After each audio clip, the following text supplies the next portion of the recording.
The following is an exclusive presentation of WI Garden Media, the voice of Garden Talk Radio.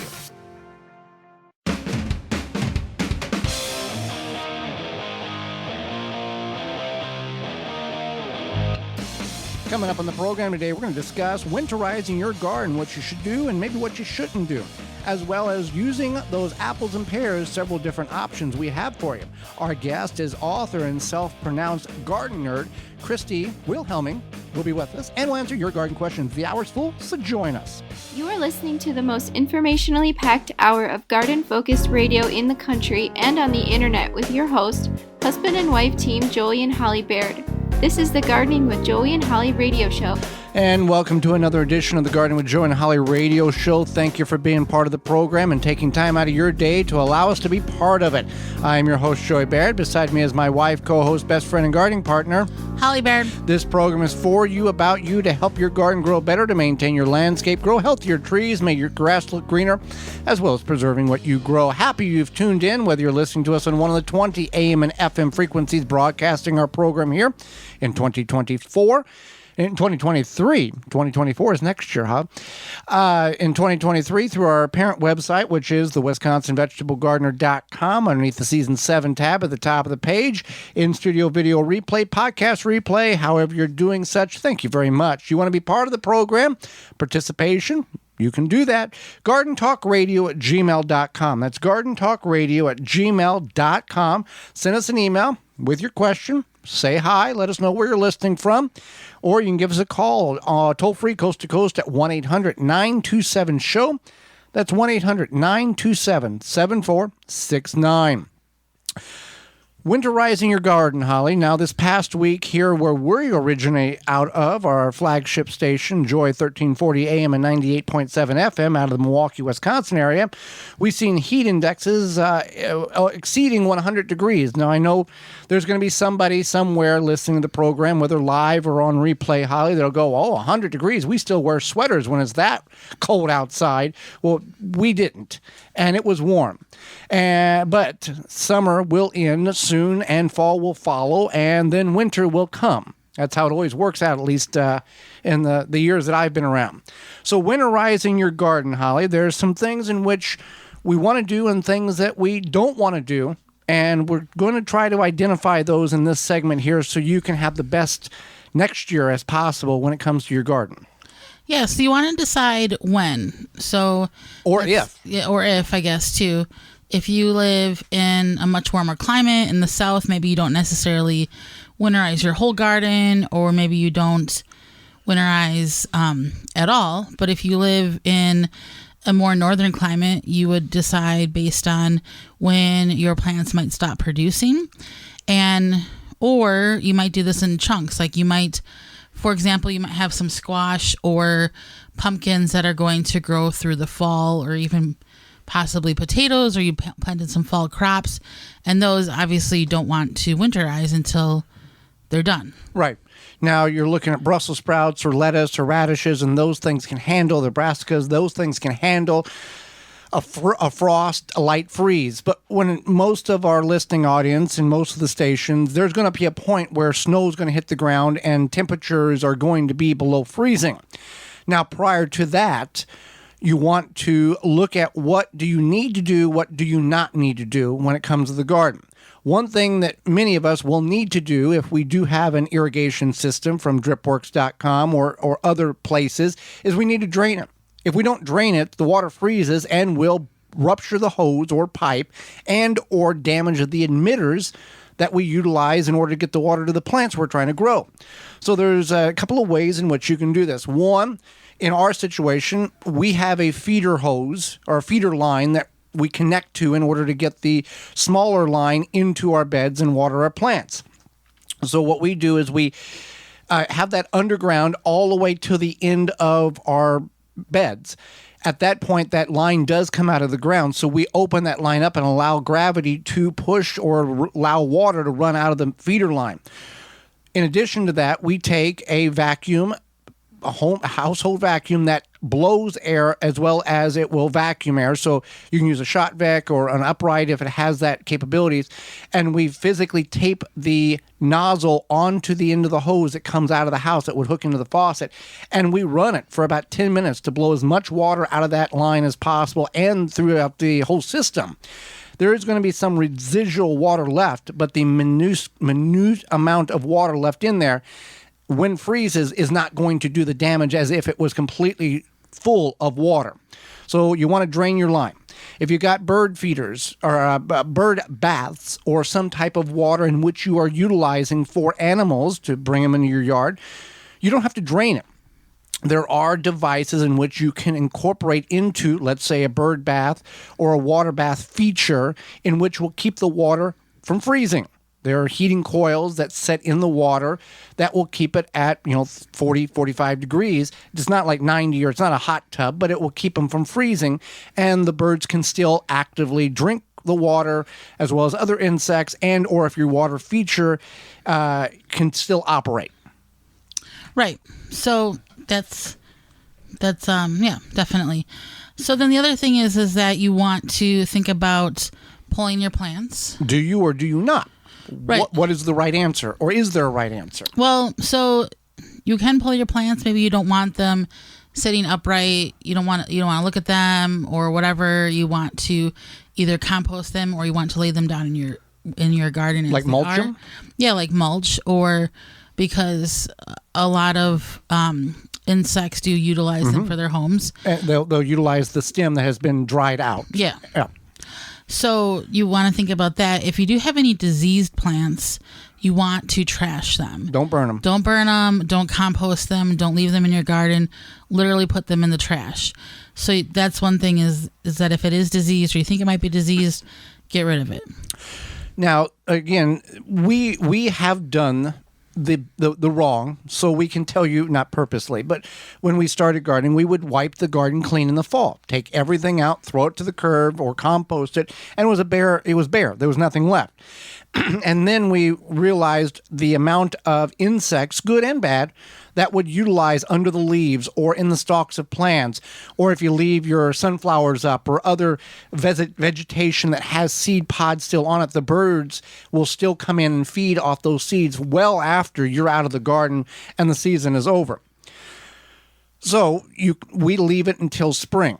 And here's another thing. Even in spring, we always, like, say March, April, we get like 2 or 3 days of 80-degree weather, and everybody thinks, oh, we got a plant, and then we get like 3 weeks of freezing temperatures again and some snow. The mistake is made that people will go out there in those 3 days and wipe everything and get everything ready to go, yet there's still winter, and you're destroying beneficial insects that are in those plant stalks that you would need to harbor, to reproduce, and to stay in your garden whenever the green and the summer comes. Absolutely. Yeah. So you want to keep that in mind. The other thing is that if you have something where perhaps you have up tomato cages or trellises or whatever, and you need to think about storage. So maybe you don't have a shed. Maybe you want to utilize part of your garden bed to lay those down and put a tarp over them. Think about, unique ways to store them. Maybe you can fold everything up nicely and put it in a huge plastic tub or something like that. Think, most of those things will be okay if you leave them up. They might rust a little bit faster than if you had a garage or a shed, but if you do want them to last a long time, laying them down in the garden, putting a tarp over it is perfectly fine too. If time allows. There's been the last handful of years for you and I where we've gotten in the garden right at the end. We've planted garlic. A couple of weeks later, we continue to harvest tomatoes and whatever else we can. And then it's like tomorrow's snow and we've got to harvest everything, and that's the end. And stuff sits there until spring when we get back in the garden. Yeah, that happens too. But having a plan, especially if this is maybe your first garden, or you want to change things than what you have done in years in the past, or you are trying to find a better solution. Or you're an individual that doesn't like the visualization of stuff, dead and standing up, and you want it to be all nice. Or maybe you're one of the Memorial Day to Labor Day gardeners, and you're like, well, it's done now. I'm done. season is over. So which it's not. Which it's not, but it's valid. So another thing is to keep in mind, and we've talked about this several times, is using the leaves, utilizing the leaves, and just a reminder to think about that. And you could also, if you wanted to, take some of your compost and apply that now, if you have a lot extra perhaps or something, and then that would give you more room in your current compost. Well, and the leaves themselves, even if you don't want to apply them for various reasons, to layer them on the bed because you think you got to pull them back off until the store, whatever, just go in the corner and just build as big of a mound of leaves as you can, because however big of a tall mound of leaves you can get back in a pile, by the time March, April comes around, it's going to be reduced by about 50%. And you can still, take and put them in the wheelbarrow and use them around plants and as a living mulch or a native mulch or whatever you want to call it, natural mulch. And that will benefit. The leaves do have nutrient value, more so for the mulch aspect rather than an NPK. Right. And yeah, they're just a positive benefit to your garden all the way around. And people pay to have these things hauled away. I guess, city taxes. But anyway, people will work hard to get into the street to get somebody to get rid of them. And here, you and I, and I'm sure others who are listening, have done everything they can to pull those leaves back in off the street or utilize them in specific areas of their property. Right. And that's something that is kind of your choice, but we're just telling you now that the leaves are very useful. And if you've never thought about it or considered it, or it's never even crossed your mind, now you know. Yeah. And you in northern climates, you can do road covers or low tunnels or high tunnels. And in some of the southern areas that listen to the program on replay, you can grow the cool weather crops during our winter months, well, your winter months too, but the mildness of your area, it contributes to the ability to grow those cooler crops that we can only grow in the spring and the fall, and you guys can grow it through the winter time when we have multitudes of inches of snow on the ground. Well, Holly, Waltons Incorporated, waltonsinc.com, offers a wonderful coupon code, and they have magnificent products for everybody, no matter whom you are, whether you're a meat processor, a hunter, or you just want some really killer great seasonings for what you're cooking. They have all of that and more. Yeah. In many areas of the country, it's going to be bow hunting season, so you might want to think about what you might do with that meat. And Walton's has everything but the meat. They have equipment, seasonings, supplies to make sausage, jerky, and any other meat product your way to your high standards. They also have decades of experience in the meat processing industry, and they bring that to the home processor. If you go to meatjust6.com, that's an educational site on the hows and whys of meat processing. And it's just delicious spices and seasonings and all those good things that they have there as well at waltonsinc.com. So you can go to meatjust6.com or waltonsinc.com. If you use code GROW50 to save 10% off your orders of $50 or more. It is Walton's everything but the meat, and they will help you out. Save 10% on your orders or $50 or more by using, what is it? Code GROW50. GROW50. Yep. When we come back, apples and pears, we've got some thoughts and ideals of how you can utilize them when you harvest them or purchase them. You're tuned in to the Gardening with Joey and Holly radio show. Have a garden question? Give Joey and Holly a call now or anytime 24/7. Just dial 1-800-927-SHOW. If you can't get through, leave a message and they will call you back. Call now 1-800-927-SHOW. Pomona's Universal Pectin is a high-quality pectin that gels reliably with low amounts of any sweetener. If you're trying to reduce the amount of sugar in your diet, you'll love Pomona's Universal Pectin. Now you can make healthy homemade jams and jellies sweetened to your taste. You can use sugar or honey to sweeten. Pomona's Universal Pectin keeps indefinitely when stored in an airtight container. Easy to use, versatile, and comes with directions and recipes in every box. Find out more and where to buy at PomonaPectin.com. Also available at natural food stores and online. Make watering easy. DripWorks provides quality drip irrigation supplies and equipment to gardeners just like you for all your growing needs across the U.S. and Canada. Purchase online at dripworks.com. Dig planting holes from a comfortable standing position. Step, twist, pull, and plant. Visit ProPlugger.com. You put a lot of time and energy in your garden, but without a rescue Japanese beetle trap, you can kiss that hard work goodbye. Asparagus annihilated. Raspberries ravished. Green beans, forget about it. Get those little invasive pests out of your garden and send them where they belong inside a rescue Japanese beetle trap.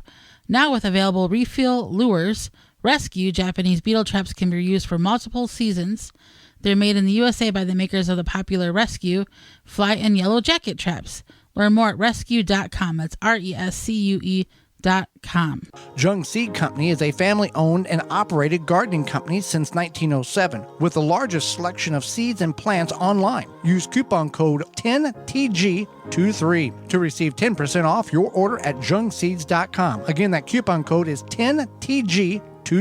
Dripping Springs Oyas clay pot irrigation solves the watering needs for gardens, bushes, new trees, and more. An ancient irrigation system we brought to America. Dripping Springs Oyas, OLLAS, on YouTube, Facebook, Instagram. Check us out. Grip 6 produces American-made products with sleek designs and quality materials. Based and manufactured in Utah, they have high-quality and durable products that last a lifetime. They're built beyond tough. Their wool socks come from Rocky Mountain source materials, are soft and comfortable, keep your feet warm and dry, and come with a lifetime guarantee. Even for the most sensitive toes, these socks are made for everyone. High-quality wool socks make a huge difference for happy feet. They fit in with all the many things you do from around the house to the outdoors and beyond. They are comfortable and long-lasting. These socks are great for gardening because they keep your feet so comfortable no matter the conditions outside. It's hard to overstate how amazing these feel to have warm, dry feet as you work in your garden. Designed and manufactured in-house for the best results and quality every time. When you purchase from Grip 6, you're supporting long life cycle products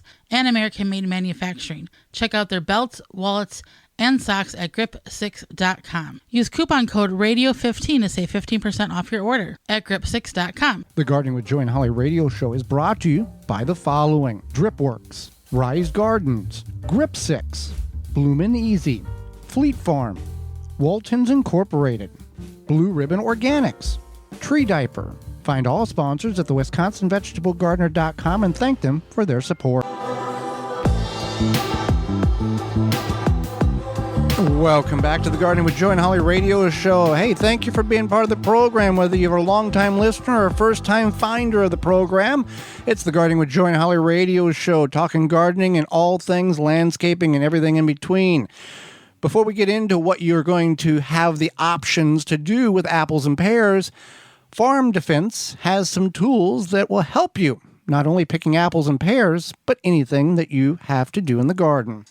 Farm and garden, the ultimate comfort. Farmers Defense has lightweight and durable sleeves made to protect you against the elements while farming.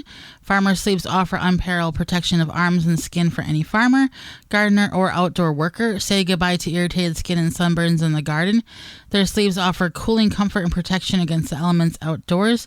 An alternative to thick clothing, Farmers Defense has made a wicking material and UBF protection factor 50+ to protect you from allergens and scratches. To find all their great products and more, visit farmersdefense.com. So let's talk about using those the apples and pears. Yes. And any other fruit that might be we're going to similar? focus on apples and pears. Apples and pears, oh my. Isn't there like another fruit? Maybe is it a persimmon that's like an apple or pear? I don't know. This is not rehearsal. Okay. This is the radio. we're doing this for everybody. Everybody can hear us when we talk to each other now. The fruit guessing hour. Yeah. All right. Well, anyway, you can do lots of stuff with apples and pears. Whether you have your own orchard or a few trees, or you go to a pick your own farm, or you find them at the farmer's market or roadside stand. There's a lot of things in which you can do with these two fruits. What's my favorite fruit, Joey? Pumpkin? No, that's not a fruit. I don't know. How do you not know what my favorite fruit is? We just went over this. This is live. they can hear us while we talk. Apples. Apples are my favorite fruit. Okay. All right. And I don't like those garbage apples. What's the garbage apples? Like green apples. Okay. I don't like them. Somebody is just tuned out because I like green apples, and if that girl doesn't like it, I'm done with the show. Well, to each their own. So anyway, I don't judge anybody for eating green apples. I just don't like them. So anyway, you can them, which probably seems obvious, but maybe you don't know that. So you can can them. Pears, apples, it's really easy. You can create a light syrup, or you can can them in their own juice. You can add cinnamon. You can,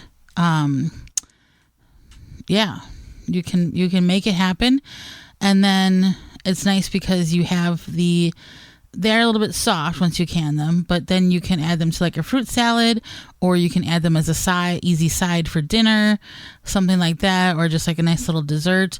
And you can can those apples and pears. Well, if you don't want to can them, you can certainly dehydrate them and make apple chips or pear chips. Or you can make apple tea and pear tea by the dehydration and then the rehydrating in water. Don't look at me like that. People do this. I know, but we tried it and I didn't mind it. You didn't care much for it. I didn't mind. It just, I don't know, there's something I didn't like about it, but that's okay. All right. So yeah, you can dehydrate them for that reason. You can make pies, which is obviously a good use of them, and you could even use your canned fruit to make that pie. You just want to make sure you drain it really well. Now, do you have to when you can that to make your pie? Or you're talking about we water bath it, right? Yeah. Do you have to use it as a apple pie filling or pear pie filling, or can you can the fruit itself and then? You would just can the fruit itself if you don't want to do like a pie filling. Right. Yeah. Okay. And both could be done in water bath. Yeah. Okay. So you can make, and what we've done, we used to have a pear tree. Poor thing died. Nobody knew how old it was, and it died. And we would take and make the pie, the crust, to do everything. I think that tree was 100 years old, probably. Maybe. Yeah. And then we would make it and put it in an aluminum pie pan, and then wrap it in aluminum foil and put it in the deep freeze. And when we wanted it, we pulled it out and threw it right in the oven. Kind of like what you would get in the frozen food aisle at your grocery store. In the frozen food aisle at your local grocer. Right. Yes. So yeah, that was something that we did. And then speaking of pie, the pie filling, this is a special thing that you have to get. It's called clear gel, which is mostly found online. Sometimes you can find it at farm store, like farm rare general store type general of thing. Store, yeah.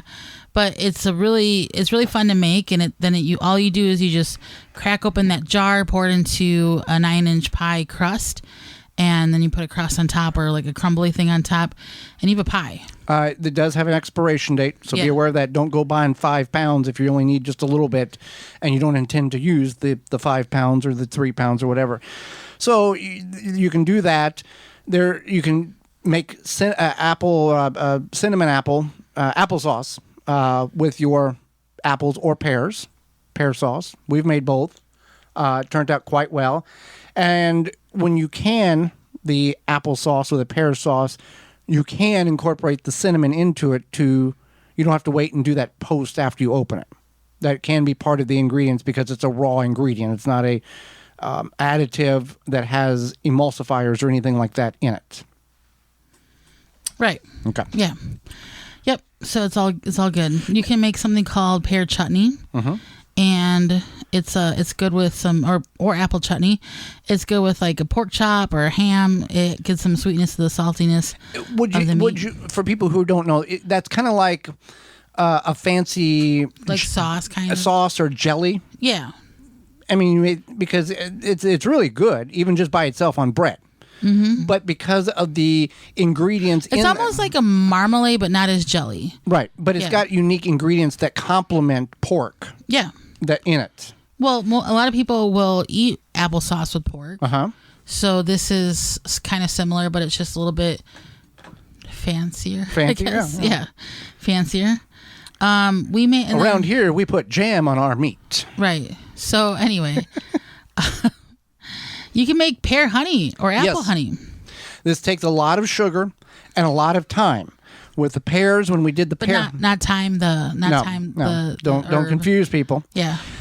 You would take the skins, and it's been many years since we've done this because of the time it took. You would peel the skins off the pears, and then you would boil them down, and then it was something crazy to the point of if you had 4 cups of water, you would add 4 cups of sugar, and you'd almost create a paste. And you would cook it down until you boiled more water off until it got to almost a honey consistency, and it was just a tremendous amount of sugar. Yeah, it was good. A lot of sugar, but it was a lot of sugar. Yeah, and if you are vegan, because I know some vegans, not all vegans, but some vegans don't eat bee honey, you could make because it comes from an animal, regardless if the animal is alive and still alive following the. Right. Okay. Yeah.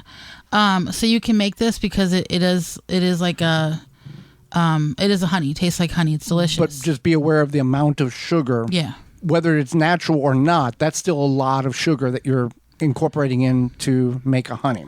Right. Absolutely. So. And you can make apple bread and pear bread. You can incorporate that into in your bread machine, or if you do it by hand, you can certainly do that. Roasted apples, roasted pears, either in the oven or in the microwave, is also a good thing. If you've got a lot of them, the shelf life is not indefinite. You've got somewhat of a shelf life with these because, if a tomato has a week and a half or 2 week shelf life, you could probably squeeze out a month on apples. But as they get older, they get more punky or more dried out, more styrofoamish like material. Yeah. And they don't go through the juicer very good, and they're not that palatable, but you eat them because, I grew them or I bought them and I don't want to waste them. So utilize them in a timely manner so you can get the most out of what you've purchased or you've grown. Right on. That's exactly what you want to do. So if you buy a bunch of apples or pears, you want to have a plan. Yeah. What you're going to do with them. Jams, jellies. Jams is easy to make. I've asked you this before. Difference between jam and jelly is? Jam has like the chunks of fruit in it. Okay. Jelly is smooth. Okay. Smooth. So anyway, you can make jam, you can make jelly, you can make jam and jelly. And you can make apple, like a juice jelly. Basically, you just take the juice and turn it into a jelly. Mm-hmm. So there's some options there. Some people have those juice presses. Maybe you got one from somebody, they gave it to you. You can make juice with the apples and pears and then make some apple jelly. cider and apple juice. They're two different things. One's shelf stable. Well, in the grocery store, one's pasteurized, shelf stable. The other can ferment. And I'm assuming you could make wine with these juices as well. Yeah, I don't know anything about that, but yes, you probably could. So you can make jams, jellies. Freezing pears is an option as well. If you don't want to can them, how do you freeze them? You would blanch them a little bit, or you could freeze them whole. It depends what you want to do with them. So if you want to maintain the integrity of the pear itself, you would blanch it a little bit and freeze it, or I think you might be able to flash. No, you wouldn't be able to do that because they would turn brown. So you would want to blanch them a little bit and freeze it. If it was something where you were just going to freeze them for recipes that they would be hidden, like maybe like pear bread or they're gonna. It's like a tomato. When you freeze a tomato, it goes, but the good stuff's still in it. Yeah, so you can. And it makes that noise. That's the noise it makes when it freezes. When it thaws out. Oh, okay. Yeah. Are you sure you're not part of the dress rehearsal right now? No. Anyway, so freezing them, option. Pear or apple butter, this is probably a very familiar sauce. It's a sauce. It's not like, you use it to lubricate this cast iron. It's not butter. No, I don't know how it got its name but a lot of people usually know about apple butter. You can do it with the pears too. And it's something that you would want to make. It takes a while to cook down. So you just take mashed pears, cook them down, and then you just keep cooking them. You can use a slow cooker, and because of this process of how they cook down, it still turns out sweet, but you don't have to add any extra sugar. So it's just because of the slow cooking. And I've done this where you take a crock pot, and then when you take that crock pot, you want to vent the lid, because if you don't vent the lid, then it's not going to do any good. You're just going to end up with hot apple mush.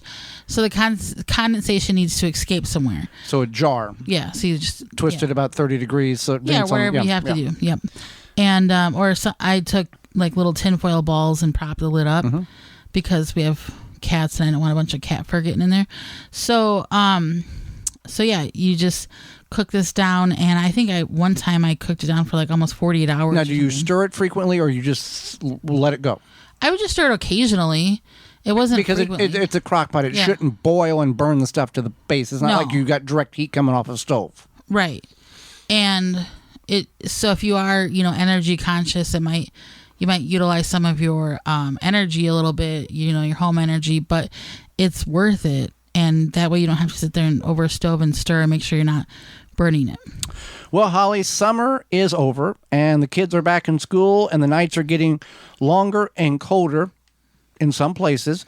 And let's be honest, you have forgotten about your yard because you're tired and you're giving up. But you shouldn't. No, you shouldn't. Just because it's fall, we don't want to forget about our yards. And those Japanese beetles, they may be gone, but they're not far.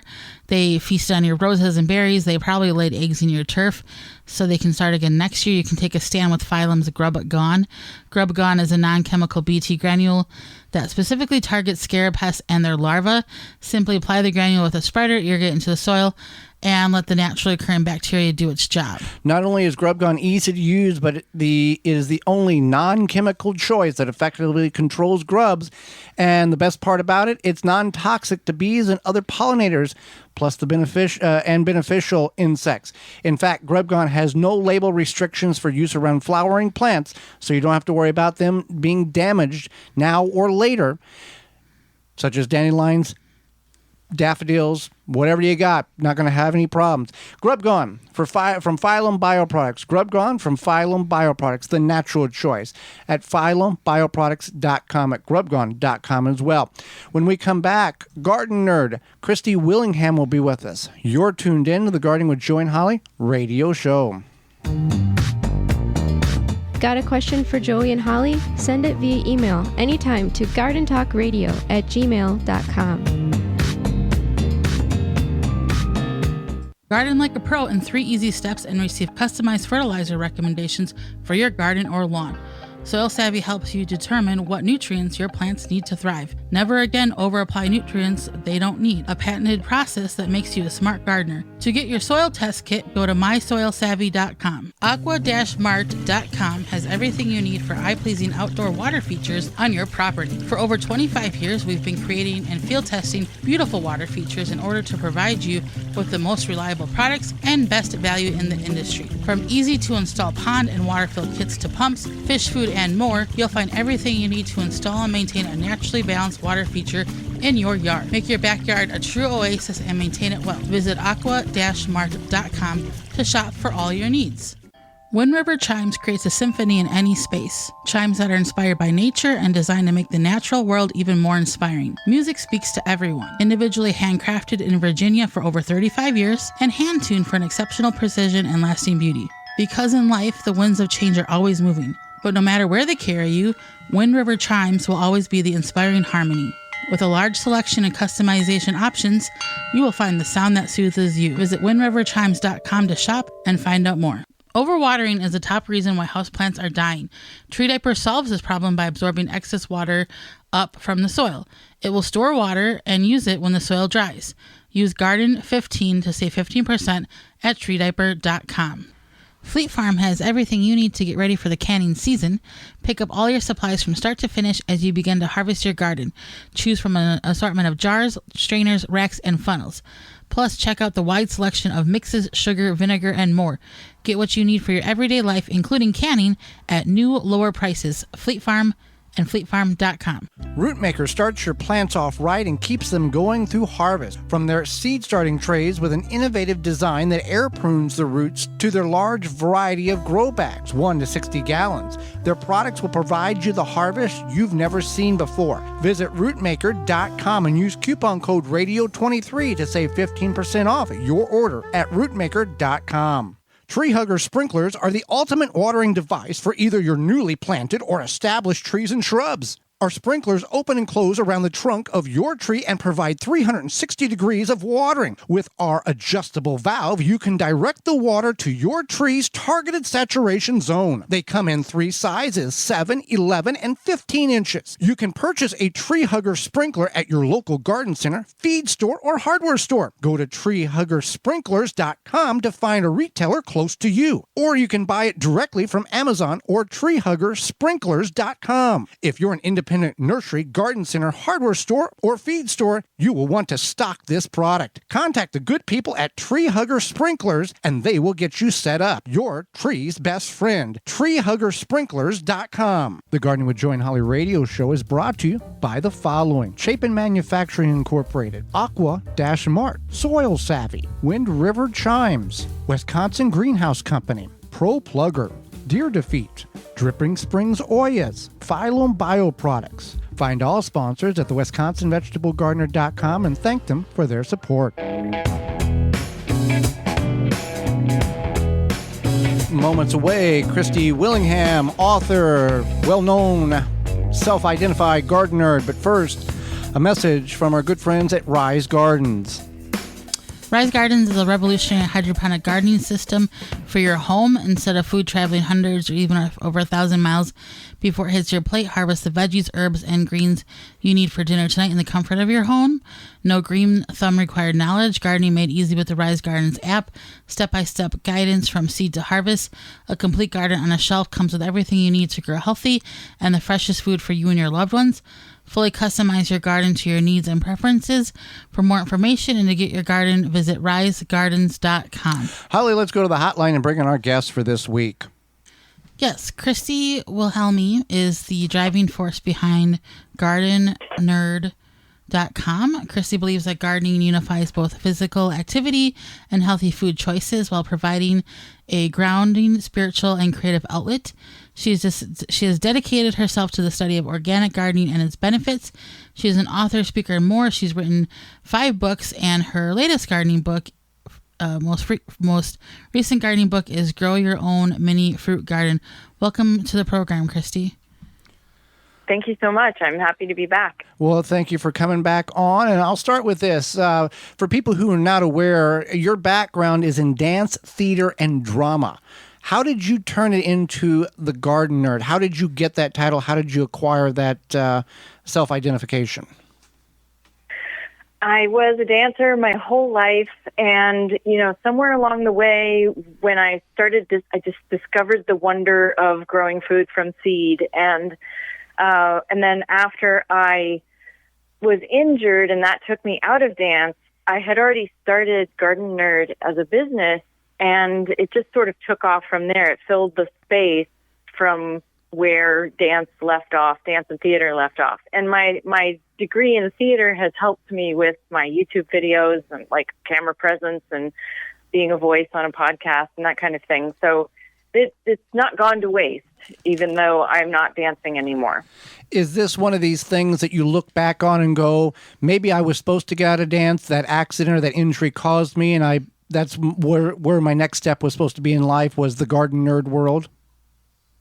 I think it really lent itself to moving into gardening. I feel like the timing was just so that, Garden Nerd was building as my dance career was winding down. It was sort of a passing of the baton. Mm-hmm. So I don't know whether it was supposed to happen or not, but that's kind of how it turned out. Well, fantastic. So we all learn from each other. That is why we bring people on the show. What would you like to share the benefits of using worm castings around your plants and how they can eliminate aphids? I love worm castings because they are both a fertilizer and a pest control. And I've talked about this kind of everywhere I go, so I'm hoping that it's mainstream by now. But in case it's not, there's an enzyme in worm castings because worms don't have teeth. They have enzymatic mouth parts, and so they dissolve the food they consume. And that enzyme is called chitinase, and it passes through their digestive system into their castings. And so when you apply worm castings to your plants that are having problems with sucking insects like aphids, mealybugs, whitefly, leafhoppers, the plant takes up that chitinase and passes it out into its leaves. And so when sucking insects start to siphon off the juices inside a plant, they're taking up that chitinase, and it happens to be an enzyme that dissolves the exoskeletons of those insects. So it wards off insects that insects that suck. There are some other types of insect frass that trigger the plant's own production of chitin, which does the same thing. So it's good to have around if you're having any kind of aphid infestation or mealy bugs on the undersides of your citrus trees or anything like that. My first go-to is to put down worm castings as a pest control instead of a fertilizer. Now, you may not know the answer to this, and I may put you on the spot. What about these jumping worms that we're all seeing across the country? There's not an answer to the elimination of them, and they're invading the native worms. So ultimately, when you add those two together, it doesn't end well. Yeah, we don't have them here in California, thank God, right now. But I hear about how they are really causing a lot of problems. My first thought in my process when I come across a problem, an insect problem or a worm or whatever, is that I go in search of a natural predator for it. And usually that's some kind of a nematode, a beneficial nematode, or something in the soil food web family that will help trigger it or weaken it in some way. And I haven't done any research around that yet, but there's got to be something out there that people can help fortify their soil with, like, something you can add to your compost tea probably that will help ward them off or reduce the populations or interrupt the life cycle in some way. But you have put me on the spot. I'll have to go research that. Well, you talked about compost, so let's talk about composting. It's easy if you with a big pile and the right equipment to turn it, but many of us don't have that luxury of having equipment of that magnitude. Most of us have small backyards, limited amount of space. So what are some easy ways we can all compost in that small area in our backyards? Yeah, if you don't have room for, typical compost bins are usually 3 by 3 by 3, a cubic yard.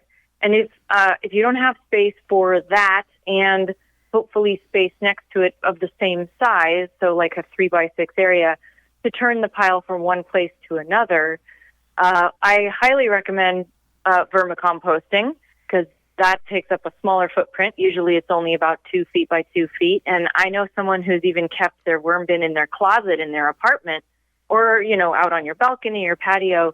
It takes in less food waste than compost bins do, but it's a start and it's some way that you can generate some really good compost, like we were just talking about, those worm castings, really essential foods for the garden and a great pest control too.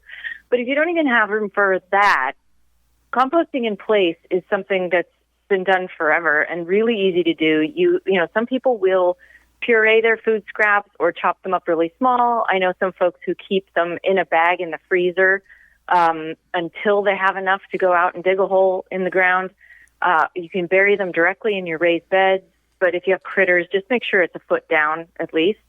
And then, keep track of where you're burying stuff in a trough or in each raised bed. And then when you come back to that space, like if you're going to bury stuff, don't plant in that space for a couple of months. But eventually you'll have this beautifully broken down, fecund soil that will accept the next thing you plant in that space, and it will thrive. That's great information. So you do have a novel that came out in 2022 called Garden Variety, but your newest garden book is Grow Your Own Mini Fruit Garden. What can our listeners expect when they pick up a copy, and maybe if there's a unique tip or something that would be notable to pique their interest? Yeah. So Grow Your Own Mini Fruit Garden is all about growing fruit in small spaces, and I do include ideas that will work for people who are growing in containers on patios or small spaces like that. A lot of the concepts that I talk about are around backyard orchard culture, which is something that is very different from where most of our fruit tree gardening information comes from.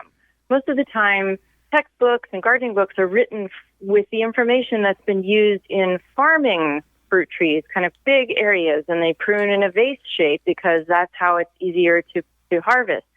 But for a home gardener who doesn't have a lot of space from, along one wall or on a patio, a vase shape is not necessarily the most efficient pruning shape that you'll want for that tree because it's going to take up so much room width-wise, you don't have room for any others. So it's a kind of a nice concept to focus on keeping the tree under, I like to keep mine between 8 and 10 feet tall, so I don't need a ladder to climb up and harvest, or maybe just a step stool. And this book focuses on all the techniques that are really, truly for home gardeners, not for farmers, not for orchardists, not for commercial production, and not from a university ag research perspective. It's all stuff that home gardeners can implement with their balconies, patios, and small space backyards. Now, real quickly, your novel, Garden Varieties, what for people who like a long format book, what is that about for those people who would want to sit down and really read a book? Oh, sure. It's set in a community garden in Los Angeles, and it's the kind of thing that, when you throw a whole bunch of people together of different stripes, chaos ensues, and everyone's trying to get along in tight quarters. I peppered the whole story with gardening lessons throughout, so you learn something along the way as you're reading through this novel. It's an ensemble cast of characters. There's romance. There's life and death and all kinds of stuff going on. It's a fun read, and it's certainly something that people enjoyed reading through winter when they're waiting for last frost so that they can plant. Well, some people, when you spoke about fruit trees there, some people might say, well, it's not that expensive. I can buy fruit at the farmer's market. Why should somebody grow their own fruit? What are some good reasons to start a fruit garden? What are some challenges one may face when trying to start a mini fruit garden? That's a good question. I know that for some folks, it is, with the pest pressure or the critter pressure that is happening, like squirrels, that find your stone fruits and steal them all the way. It can be kind of disappointing to try and grow your own fruit. But for certain things, like I use examples like strawberries, because commercially they're grown with, it's a really severe impact on the planet. They're one of the most heavily pesticided crops in the market.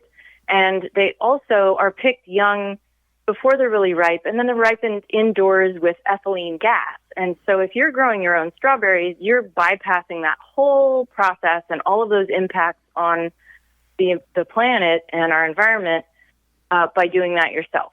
Now, of course, if you're wanting to grow your own fruit, it's also a chance to grow things that aren't readily available in the market. I use the example of loquat trees, which is something you probably can't grow where you are, but I'm in a subtropical area. So loquat trees, their fruit is so easily bruised, they are never available in the market. So you have to grow it yourself if you want to do that. So for listeners in your area, that may be something like a really interesting and rare variety of quince or apples that are heritage varieties that you can't buy in the store, because that's really what gardening is all about, is growing stuff you can't buy at the store, isn't it? Right. And you speak about the heavily pesticide.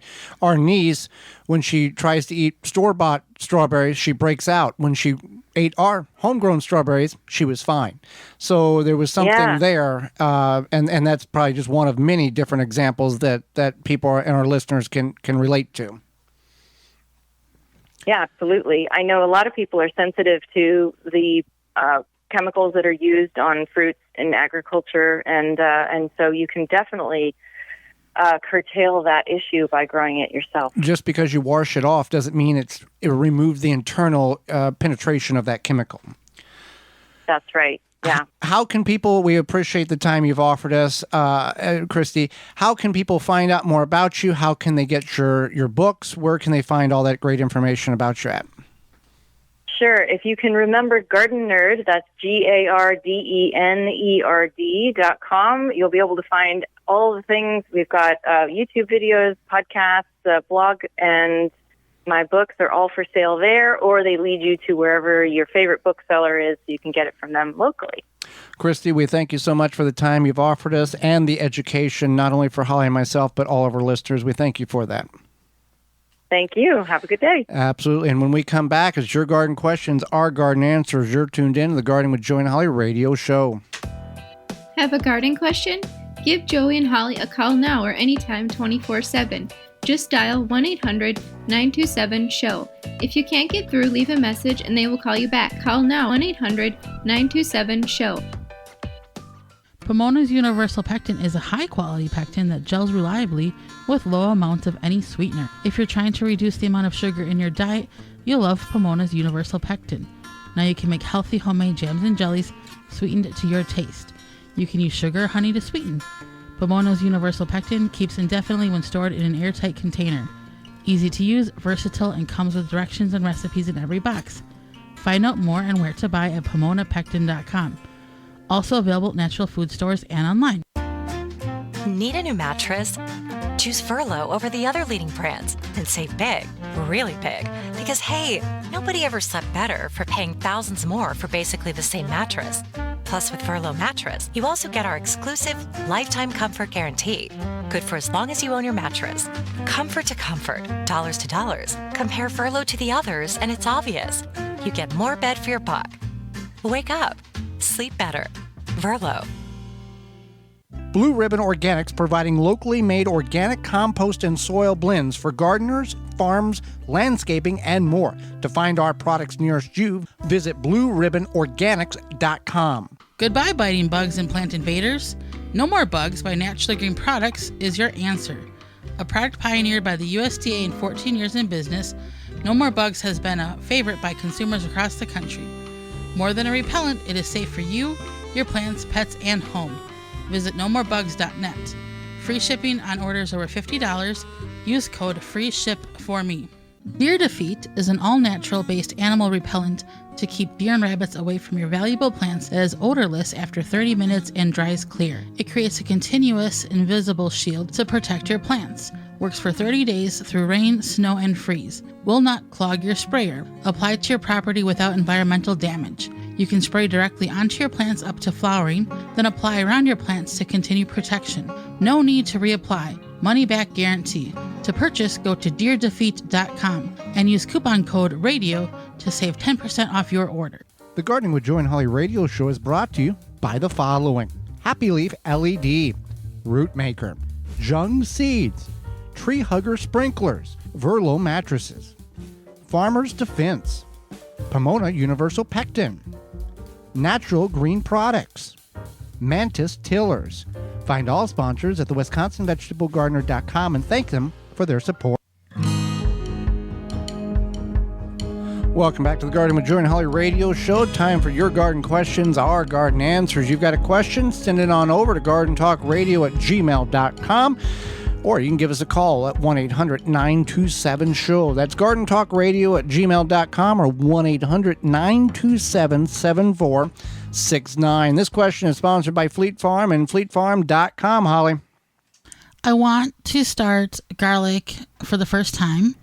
I am in South Dakota. Can I plant store-bought garlic? Oh, congratulations. You want to grow garlic. It's one of the easiest crops you can grow, and it grows in most of the time when nothing else will grow. But no, it is not advisable to grow store-bought garlic for several different reasons, Holly. Yeah, so especially if it's just conventional store-bought. If you mean like from the farmer's market, that's different, but for conventional store-bought, a lot of the store-bought garlic is that you can buy just at a regular grocery store is grown in Asia, which there's nothing wrong with that, but it doesn't mean it's grown in a non good. It's not grown in a good way. No, it's grown like in a hydroponic system, which isn't bad. Grown as fast as it can to mass produce. It's grown to mass produce. Has no flavor.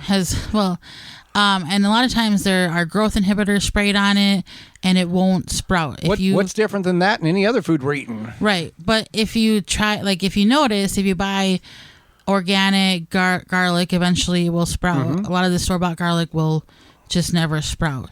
So you want to either contact a local farmer's market. Maybe you can buy some garlic from them. You might have a local garlic grower like we have in our areas. There's several of those. Yeah.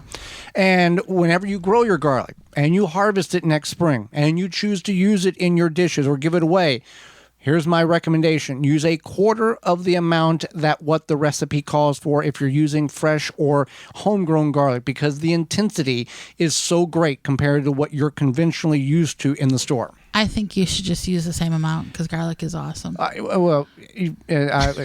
You know what I mean. I know. It's very intense. So here's our next question. Yes. I found some irrigation things on clearance, just some random hoses and stuff, and I want to play around with it. Is it at this point? Is it best for me to wait till spring to install it? It is best to wait till spring to install it. If you know the components in which you need and you can get all of that on sale, and you're not buying it from dripworks.com, coming back, there's a sponsor, then that's fine. You can get the components you need, but do not install it because it's going to freeze. But know if you're able to get this stuff on sale, get it, know that you need a main line, and then you need the connections and the fittings and the spigots, and if you're having emitters or you have spray nozzles, get all of the things that you need, and then make sure that you have what you need. And always, here's another thing, always get 1 or 2 extra pieces of all the components, because at some point they're going to break, and you want to have them. When they break, you want to be able to replace them. When we got our units, our stuff from dripworks.com, I purposely got several extra pieces throughout the installation aspect of it. And we're using those extra pieces now. Right. All right. Should I pull my tomatoes? Should I harvest my tomatoes before they explode? Because it seems to happen after a rain, even if they're not completely ripe. If you're where you are is like where we are, where we've had kind of a drought and you're not on irrigation. You're not on irrigation.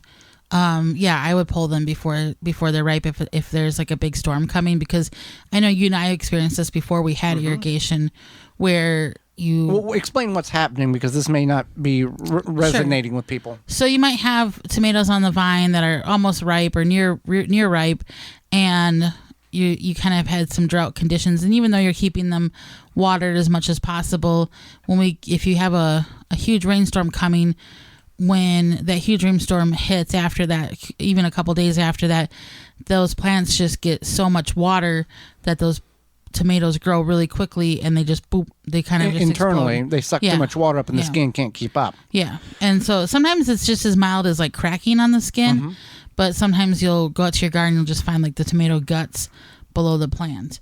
So I would harvest them. If you think that's going to happen, I would just harvest them. Any pigmentation change on a tomato and it ripens from the bottom up, you can go ahead and harvest them. Even if it's just, if it's a green tomato and there's a little pink at the bottom, you can go ahead and pull it. It's not going to change that much, or you lose that much uniqueness out of the flavor, but you'll be able to put it on the windowsill, take it inside, and it'll be fine in a couple of days. But certainly harvest them early. And we've not experienced that since we've had drip irrigation on our tomatoes, because it's consistent moisture. We've also not had blossom end rot because it's been consistent moisture. The plant has been able to take up what has been utilized for the plant. So what Joey is saying is that if you can invest in irrigation, it's worth it. Plants grow a lot better when it has consistent water. Yeah. Before we had irrigation, we would try to water. And no matter how much you tried to water, it never was enough. And the plants were always stressed because you would water on a Tuesday afternoon and you wouldn't get back to the garden until Thursday. And if it didn't rain, and it hadn't rained for 2 months or 6 to 8 weeks, that little bit of water was gone 2 hours after you watered. So the plants then went back into a stress state until you got into the garden again to water. And it was more of a survival than a productive manner. And, most of us have busy lives. And if you are a very busy person, it's worth it, because you're going to get back in produce, I think, over time for what you invested into that irrigation. And most municipalities, regardless if you use 1 gallon or X amount of gallons, you get charged a standard rate. There's a block in which if you use 1 gallon or you use 1,000 gallons, you still pay the same. And these are very efficient watering irrigation systems, like a half gallon an hour or half gallon or whatever. Different emitters emit different, but yeah, you got to use that as well. So with that being said, we are out of time, and we thank you for yours. Miss any portion of the program today or would like to revisit it, you can do that by going to our parent website, which is the WisconsinVegetableGardener.com, at the top of the page and clicking on the Season 7 tab, or sending us an email, gardentalkradio@gmail.com, and we'll send you a link to the program.